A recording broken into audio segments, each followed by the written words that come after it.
So let's talk about the historical and cultural context of the journey to the West. So let's begin. I'm going to give you just a brief overview of three particular periods in Chinese history to contextualize the journey to the West.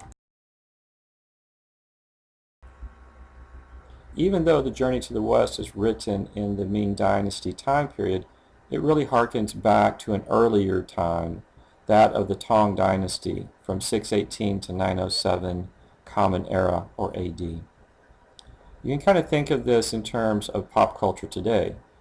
A movie like Captain America, the First Avenger, and that nostalgia for the World War II era and the nobility, the purity of the heroes of that time. And then we have that comparison with Captain America being thrust into the world of today with its more confused value system and that kind of violence. Or in another way, the Star Wars The Force Awakens. You have a nostalgia there for the 1970s time period, the time of the first movie, but also that scroll that always starts off the films, a long time ago in a galaxy far, far away. It's kind of that fairy tale aspect to a lot of stories, classic works of literature. And the Tang Dynasty is really the kind of golden age of Chinese literature and art with the proliferation of poetry and other forms. The Diamond Sutra, in fact, is the first really widely printed book in world history, which occurs during this time period in 868 CE. You also have the popularization of woodblock printing and this kind of written word being made available to a larger audience. This is going to become especially important during the Ming Dynasty. The Silk Road is also a very important part of this time period and had an influence on Tang art. Horses in particular became very symbolic as symbols of wealth and power. And the horses were actually considered associated with the dragon, which ties into the journey to the West and one of the characters there.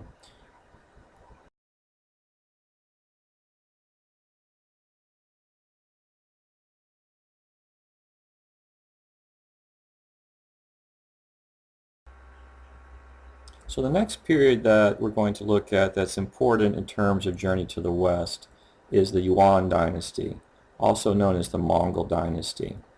So the Mongols invaded China and took things over basically. And this particular dynasty is approximately 1279 to 1368 CE. Now the founder of this dynasty is Kublai Khan. He's the first Yuan emperor. He's also the grandson of Genghis Khan. And we're going to see more of Kublai Khan a little bit later in the Romantic time period with Samuel Taylor Coleridge's very famous poem. One important aspect of this dynasty is the Mongols did not respect Confucianism and some of the institutions of China. So when they took over, you had a shift in the system basically. They suspended the examination system, for example, with the bureaucracy. And you had less emphasis on classical literature and those types of things, and you had more of the vernacular and the common coming in.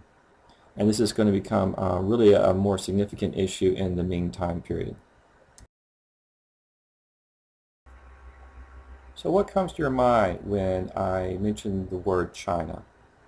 For some people, it's major historical sites like the Great Wall of China, or, for example, the beauty of Ming vases and the ceramics. So the Ming Dynasty period, 1368 to 1644, is an important period in Chinese history. At this time, you have imperial expansion and increased exposure with other cultures. Commerce increases, and you have more people moving to the cities. You kind of have an urban middle class developing. You have domestic stability, increased social movement between the classes, and you have the return of the bureaucracy and the civil servants. And some of that is parodied in the journey to the West. The art of this time period is also a little bit more complex. And you've had these stories circulating for a long time, these oral stories, and now they're being written down, and authors are filling in some of the details or focusing on certain aspects. You also had something similar in the ancient Greek time period with writers like Aeschylus and Euripides doing these dramatic works based on older Greek myths. To kind of contextualize this, William Shakespeare dies in 1616, which would fall within this time period of the Ming Dynasty.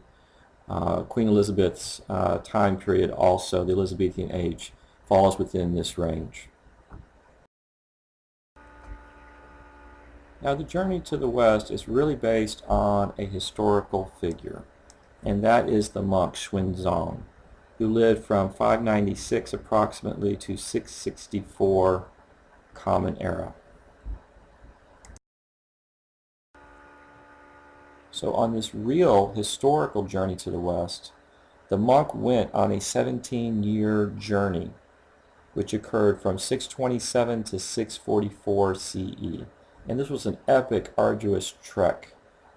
This occurred under the Emperor Taozong during the Tang Dynasty. And at this time, travelers doing this could have been arrested and even executed.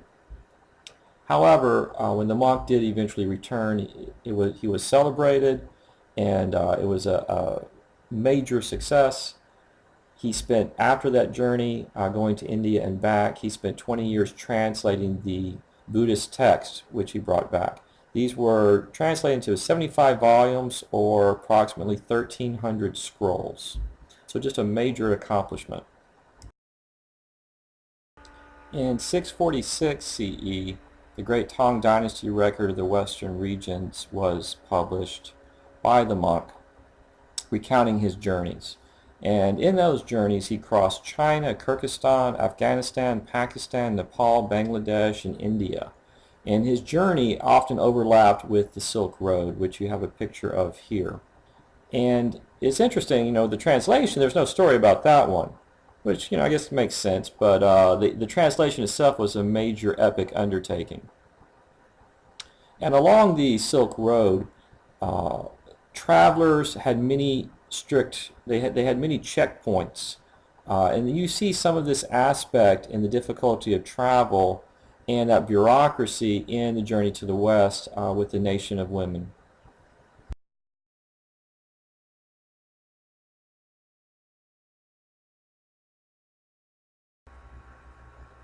So one of the more fascinating aspects of the journey to the West is the portrayal of religions. And in this work, you really have three major religions or thought systems presented. And those three are Confucianism, Taoism, and Buddhism.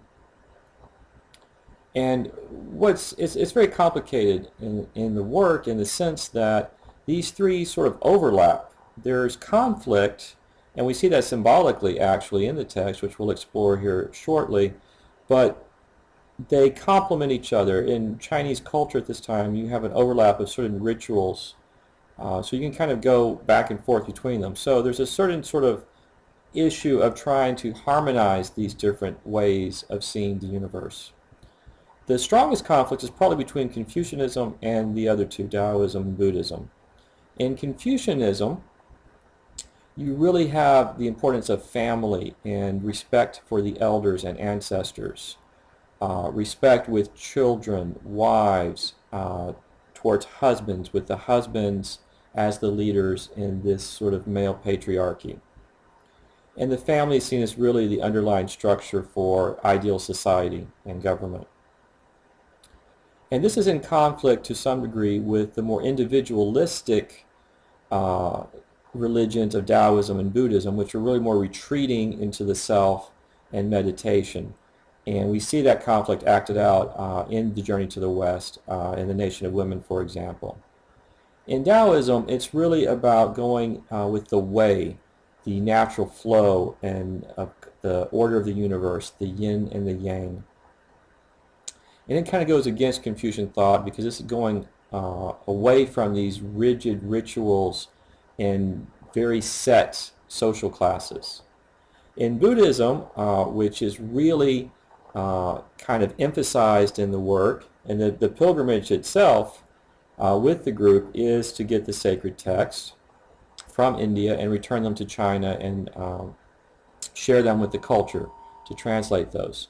So that's the nature of the quest itself. Buddhism has the Eightfold Path.